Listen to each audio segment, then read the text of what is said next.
Welcome back. And as we earlier reported, of course, it's all over the news this morning, the tragic shooting in Manhattan yesterday. And I'm so honored when we just call and he gives us time, so I value that greatly. And I'm glad and delighted to have Michael Letts with us today. He's the founder and the president and CEO of Invest USA. He's an ordained minister and over 30 years in law enforcement experience under his belt. He's the author of a new book called Truth, Lies, and Control: Finding Hope in an Upside-Down World. A couple of places to check in with him: investusa.org and his other website, michaelletts.us, Letts.us. Brother Michael, good to see you, friend. How are you? With you, Perry. Thank you so much for the opportunity. And thank you. I mean, I realize it's short notice, but I would value greatly your take on what's going on in Manhattan and how in the world did this happen yesterday when they have video of the guy walking in an open area with a long rifle. Well, you've got a very strong point there, Perry. Here's a couple things you need to understand about the NYPD. First of all, most of them do not have active shooter vests, so that long-range rifle would have cut right through anybody that was confronting him. However, that having been said, you had an off-duty officer and a security guard who were armed. Now, understand New York City has some of the most stringent gun laws in the country. You can tell we repeated this over and over again on your show, Perry. It's obvious that these gun control laws don't work. They try to blame the weapon, not the person behind it. Never works. So quite frankly, had you had personnel that were armed and had been able to confront this assailant early on, we could have perhaps saved even more lives. That having been said, here's a couple things of concern. We had an off-duty officer and a security guard who were armed, but evidently we're not being as vigilant as they need to be, because there was time when you could see him transversing the open area, getting into. I've been to that building quite a few times with the NFL, and there was time to be able to scope what was happening had you been vigilant and paying attention. You know, we just had the stabbing at Walmart. Quite frankly, we got terrorist cells all across the country that are activating themselves now, Perry. So if ever there was a time to watch over your shoulder, to be careful about knowing what your surroundings and circumstances are, now is that time. And it can, if you don't do that, you get tragedy like you had yesterday. Do you know, Michael, if his intent was to make it to the floor that housed the NFL, but he ended up on the wrong floor? It's interesting because he had a note. Obviously, you know, his note stated his intention that for some reason he felt he wasn't an NFL player, but he felt for some reason football itself had caused some of his nerve damage when he played when he was younger. And I guess he was frustrated that the NFL was not taking the lead at addressing those issues. But he actually ended up on the 33rd floor, which, believe it or not, is where the owner's office is located. So we're not so sure if he was going after the owner or whether he was trying to go after the NFL. Okay, I just want to come back to the opening comment. There is several pictures of him walking in an open area with a gun. If they have pictures, wouldn't that have set off alarm if that was security cameras doing its job? No question, Perry. There was obviously enough time to react, but there's been some complacency. Understand this. Let's take a look at New York itself, New York City. You remember before Biden was elected, we had 1.4 million. When he left, we had 700,000. They roughly have a capacity of 40,000 officers is who they should have on the street. They're roughly down to 20 to 22,000 at the moment. So you've got an overtaxing of the officers to begin with. Then second of all, there seems to be this lull for some reason that we're just allowing people to express themselves. This is what really gets me, Perry. Take a look at TikTok when you get a moment. The only thing you see on there are they post fights left and right. We have become a violent society without taking accountability. And so because of that, it's almost like people just are becoming immune to it. Well, let me tell you what, you're not Superman. You're not going to be immune to a bullet. A bullet hits, it's going to hit its target, and it's going to create tremendous damage, which is what happened. And so I think it's time that we begin to take crime more seriously. Yes, we're doing a great job with this administration. Yes, we're bringing back safety. But, Perry, we've said this before on your show. What good does it do to make America safe again if the next generation is going to undo it? We have got to go after our educational system. We've got to restore values and principles in our classrooms. People get hollered at. You can't place the Ten Commandments in the school. I don't care what you call it. It's values and principles that are long overdue back in our educational system.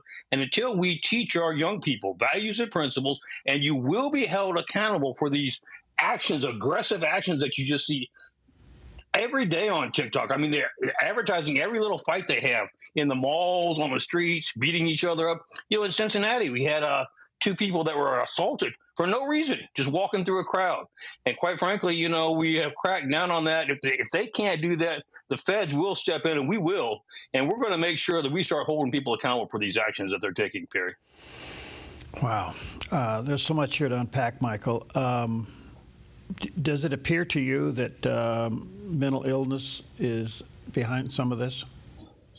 You've got a number of factors involved here. First of all, we just have to call it like it is, Perry. This was an immigrant. We're taking a close look at whether he was illegal or not at the moment. And quite frankly, why do I use that? They come from a different culture. When you bring in various cultural aspects and you come from third world countries, and quite frankly, their regard for the law is much different than ours, you're going to get a taste of this. Then this is the other thing that has been happening, Perry. We had terrorist cells. We've got over 120 that we know of, active sleeper terrorist cells in this country at the moment, that have been put together by Islamic jihadists. Now, that was their purpose, was to establish them. But how are they manning them? How are they staffing them? How are they bringing people to it? They're going on our campuses, and they're using ideology, these Middle East studies, and they're getting our young people, our vulnerable young people, they're filling them, these universities are filling them with this ideology that America is horrible. America's rotten. You need to try everything you can to hurt America because she's such a bad country to be in. And we're beginning to see the effects of that now. We've got a lot of major issues that if we don't address, Perry, this is going to get a whole lot worse before it gets better. Okay. Do you know, Michael, if New York in general is training people in these offices how to protect themselves in case of something like this occurs? They're not. They're not. Okay. In fact, that is what you saw. And see, I want people to understand what happens when we get a call like this. Well, because of the fact we don't know who else is involved, could there have been a bomb planted earlier, et cetera, we have to go room by room. We have to what we call clear the building. And that's every room, every closet. That's a lot of space in a very large building. So it takes time.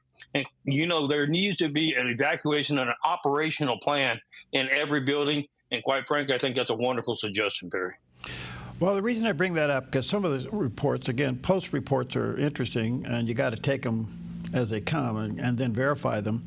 But apparently there's a report where some of the people at the Blackstone level of the building did barricade themselves behind certain things. Now, I don't know if that was instinct or was that previous training of something.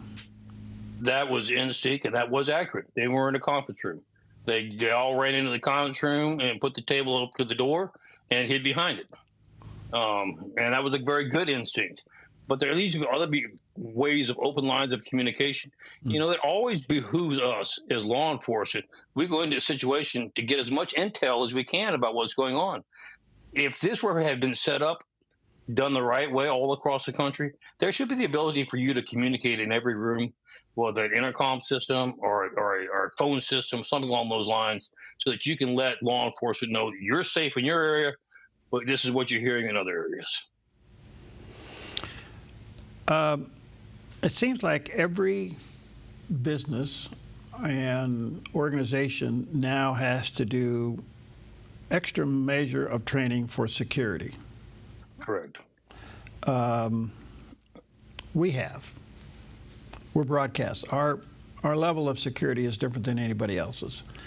But the point being is, I don't know of anybody that's not doing security. But when simple places like even Walmart now are attacked, you kind of wonder, to your earlier point, how violent has our culture become?